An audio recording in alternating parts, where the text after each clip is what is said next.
தனியரசு நீங்க எப்படி பார்க்குறீங்க? ஏன்னா இப்போ டிடிவி தினகரன் இதுகால் வரைக்கும் அவர் என்ன சொன்னார்?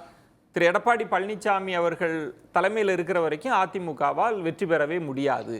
திரு எடப்பாடி பழனிசாமி தலைமையில் இருக்கிற வரைக்கும் அவரோடு நான் கூட்டணியில் இருக்க முடியாது அப்படிலாம் சொல்லிட்டு வந்தவர் திடீரென பாஜக கூட்டணிக்கு வரணும் அப்படின்னு சொல்வதும், பாஜக அதிமுக பலமாக இருக்கத்தான் விரும்புது அப்படின்னு சொல்வதும், அது எப்படி அவர் அந்த இடத்துக்கு நகர்றாரு அப்படின்னா கூட்டணி கணக்குகள் மாறுதா?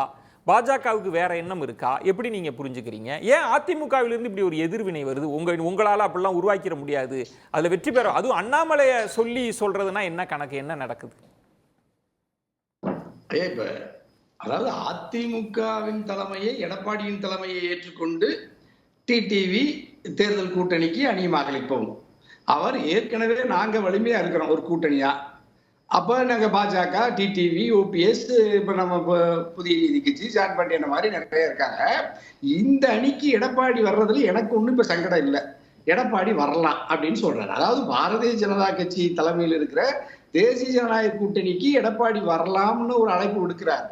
அவ்வளவுதான். அப்ப டிடிவி ஒரு அங்கமாகவும் எடப்பாடி ஒரு அங்கமாகவும் சமநிலையில நம்ம எல்லாம் ஒரு அணியில் இருக்கலாம் வாங்கன்னு அழைக்கிறாரு. அதே ஒரு நல்ல அடிப்படையில தான் அதை செய்யறாரு.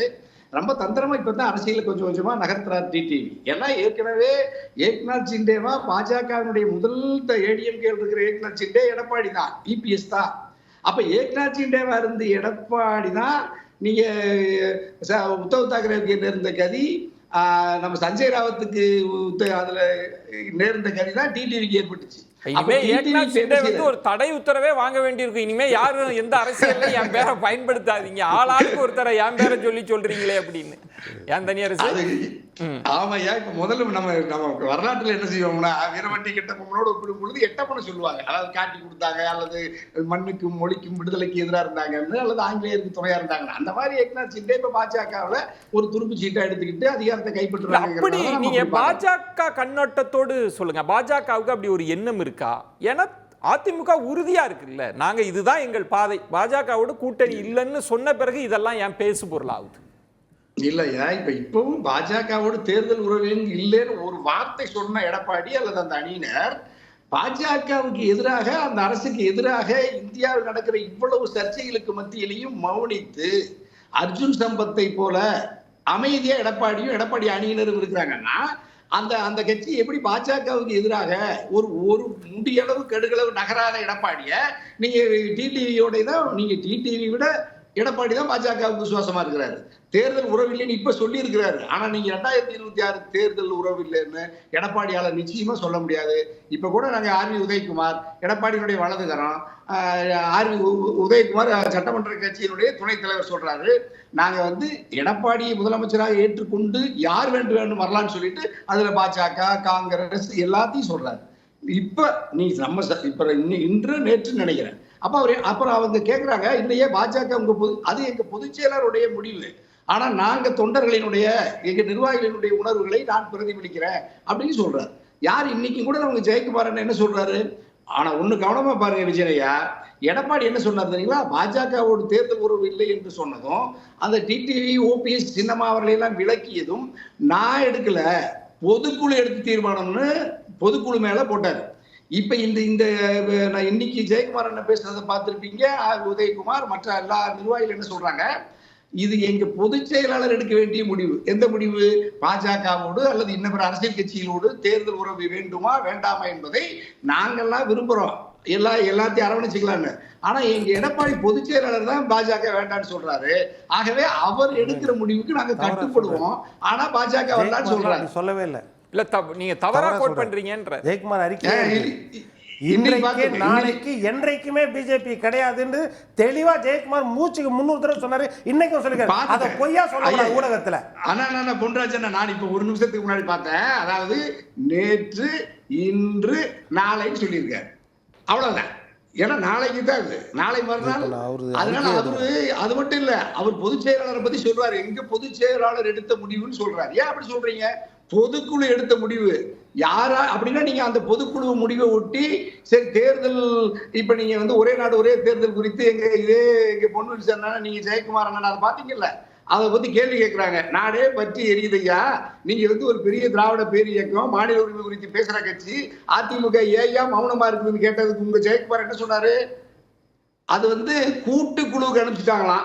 கூட்டுக்குழுவுல வந்து நாங்க வரும்போது எடப்பாடி அதிமுகவுடைய நிலைப்பாடு குறித்து பேசுவோம்னு சொல்றாரு. இதுதான் உங்க கட்சியுடைய லட்சணம். நான் ஜெயக்குமார் அறிக்கையை படிக்கிறேன், ஜெயக்குமார் அறிக்கையை படிக்கிறேன், அவர் அனுப்பின அறிக்கையை படிக்கிறேன். பொதுவாகவே கூட்டணி குறித்து பாஜக அல்லாத கட்சிகள், அது எந்தெந்த கட்சிகள் கூட்டணிக்கு வருவார்கள் என்பதை பொதுச் செயலாளர் மற்றும் கட்சி நிர்வாகிகள் முடிவு செய்வார்கள். பாஜக கூட்டணியை பொறுத்தவரை நேற்றும் இல்லை, இன்றும் இல்லை, நாளையும் இல்லை, 2026 தேர்தலில் கூட பாஜகவுடன் கூட்டணி இல்லை அப்படின்னு தெளிவா ஜெயக்குமார் சொல்றாரு. நீங்க மாற்றி சொன்னா என்ன அர்த்தம்?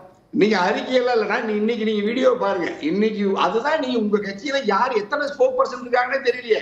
ஜெயக்குமார் என்ன சொல்றாரு, வேலுமணி என்ன சொல்றாரு, நீங்க எந்த கட்சி ஸ்போக் பர்சன் ஒரு கட்டுப்பாடு இருக்கா? தனியரசு பண்ணீங்க. நீங்க எப்படி புரிஞ்சுக்கிறீங்க? இல்ல பாஜகவோட கூட்டணிக்கு போயிருன்னு புரிஞ்சுக்கிறீங்களா? இந்த காட்சிகளை எப்படி பாக்குறீங்க? பாஜகவோட கணக்கு என்னவா இருக்கு இதுல? உறுதியா எடப்பாடி பாஜகவோடு தான் கூட்டணி வைக்கிறாரு. அல்லது பாஜகவே விஜயையும் எடப்பாடியையும் சேர்த்து நீங்க எல்லாம் யாரெல்லாம் திமுக எதிராளிக்கணும், நான் வெளியே நின்று விளையாடுறேன்னு பாஜக சொன்னா எடப்பாடி நிற்பாரு. பாஜகவினுடைய விருப்பத்திற்கு மாறாக முடியளவும் கடகளவும் எடப்பாடி தலைமை இருக்கிற அந்த அணியை கட்சியை வழிநடத்தவே முடியவே. 2024 சொன்னீங்க, இன்னும் எப்பவும் சொல்லுவேன், என்னைக்கும் சொல்லுவேன் நானு. அதுதான் உண்மையாவும் இருக்கு. நீங்க அதைத்தான் நாட்டு மக்கள் எடப்பாடி நம்ப மறுக்கிறாங்க. ஒரு ஓட்டு நீங்க இந்த ஜனநாயக சக்திகளிடமிருந்து, சிறுபான்மை மக்களிடமிருந்து எடப்பாடியால ஏன் பெற முடியல? பாஜக விட்டு வெளியே வந்துட்டீங்க, பரவாயில்ல. பாஜகவுக்கு எதிராக, மத்திய அரசுக்கு எதிராக எடப்பாடியும் அதிமுகவும் நடத்துற ஒரு போராட்டத்தை சொல்லுங்க. உங்க பொதுக்குழுவில் தீர்மானம் போடுறீங்க. எத்தனை மத்திய அரசாங்கத்தை கண்டித்து, பாஜகவை கண்டித்து ஒரே ஒரு தீர்மானம், பாஜக அதிமுகவை பலப்படுத்த விரும்புதா, பலவீனப்படுத்த விரும்புதா? ஏன்னா அங்கிருந்துதான் எதிர்குரல் வருது, நீ ஏக்நாத் சிண்டேவெல்லாம் உருவாக்க முடியாதுன்னு. ஆனா நீங்க என்ன சொல்றீங்கன்னா, ஒட்டுமொத்தமாகவே அதிமுக பாஜகவுக்காகத்தான் செயல்படுது, அப்படிதான் செயல் திட்டம் இருக்குன்னு சொல்ல வரீங்க. அது எப்படி? ஏற்கனவே எனக்கு தெரியும், அதிமுகவில் இருக்கிற இந்த 4 தலைமைகளும் அதிமுகவின் பெருமளவு நிர்வாகிகளும் தொண்டர்களும் நாம் பாஜகவின் கட்டுப்பாட்டில் இருக்கிறோம், நம்மை நாக்பூரும் டெல்லியும் பாஜகவின் தலைமையில் தான் நம்ம இயக்கப்படுறோம்னா அவங்களுக்கே தெரியும். அவங்க என்ன நினைக்கிறாங்கன்னா, அவர்களுடைய விருப்பத்துக்கு மாறாக செயல்பட்டு அவர்களுடைய கோபத்துக்கு நாம் இரையாகி விடுவோம் என்று டெய்லி தினம் பயந்து அவங்களா வழிய வந்து பாஜக வாழ்க, மோடி வாழ்க அப்படின்னு சொல்றாங்க. அப்ப யாரு சொல்றது பாஜக வாழ்க, மோடி வாழ்கன்னு? அதிமுகவில் இருக்கிற எல்லா அணிகள் இருக்கிற எங்க டிடிவியே சொல்றாங்கல்ல. ஆமா, இப்ப பாஜகவோட வந்தீங்கன்னா பொழைச்சிக்கலாம், தப்பிச்சுக்கலாம், இல்லைன்னா அதிமுக இருக்காதுன்னு சொல்றாருல. அவர் என்ன வேற கட்சிக்காரர்? அவரு வேற எப்பவாவது வாழ்நாள்ல அவரு ஏதாவது ஒரு கட்சியில் இருந்தாரா? அண்ணா திராவிட இது நல்ல ஆலோசனையா? வில்சன் கேட்கிறாருல, பாஜக தலைமையில வாங்க, ஒரு பெரிய கட்சி, பலமுறை ஆண்ட கட்சி, இன்னைக்கு பிரதான எதிர்கட்சியா இருக்கிற அதிமுகவை நீங்க பாஜக தலைமைக்கு வாங்கன்னு சொல்றது அது நல்ல ஆலோசனையா அதிமுகவுக்கு? ஐயா, இதே வேலைக்கு தான் எடப்பாடி பண்ணாரு. எங்க அம்மா சின்னம்மா ஸ்டைல இருந்து வந்தா நேர போயஸ் கார்டனுக்கு போயிருவாங்க, அதை உடனே நினைவில்லாம மாத்துட்டு எடப்பாடி 24 மணி நேரம் வேலை பார்த்தாரு. இதே எடப்பாடி தான் பாஜகவோட கைகோர்த்து கொண்டு டிடிவியை டெல்லி திகார் செயலுக்கு அனுப்பிச்சது யாரு? சின்னமாவை ஜெயிலுக்கு அனுப்பிச்சது யாரு? இந்த எடப்பாடி தான். இப்ப நீங்க இந்த எடப்பாடி பாஜகவோட கை கோர்த்துக்கிட்டு கட்சியை பலப்படுத்த, கட்சியை கட்டி காத்து அரசாங்கத்தை ஒப்படைச்ச சின்னமாவை ஒழிப்பாரு பாஜகவோட கை கோர்த்து கொண்டு.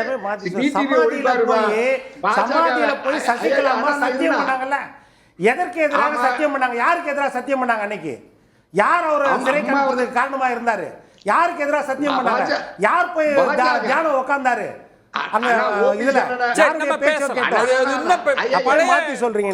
தர்ம யுத்தம் 2.0 வந்துருச்சு. நீங்க இன்னும் தர்ம யுத்தம் 1லயே இருந்தா வேண்டாம். நம்ம நடப்பு அரசியல் என்ன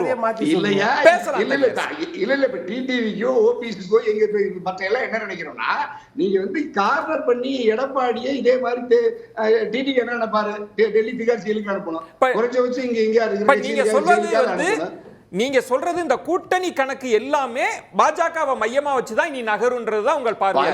மையமா வச்சுதான் நடக்கு. பாஜக விருப்பத்துக்கு மாறாக எந்த 4 அணியில எடப்பாடி, டிடிவி, சின்னமா, ஓபிஎஸ் முடியளவும் கடுகளவும் மாறி செயல்படவே மாட்டாங்க. பாஜகவோட அரவணைப்பில் வழிகாட்டில் தான் செயல்படுவாங்க.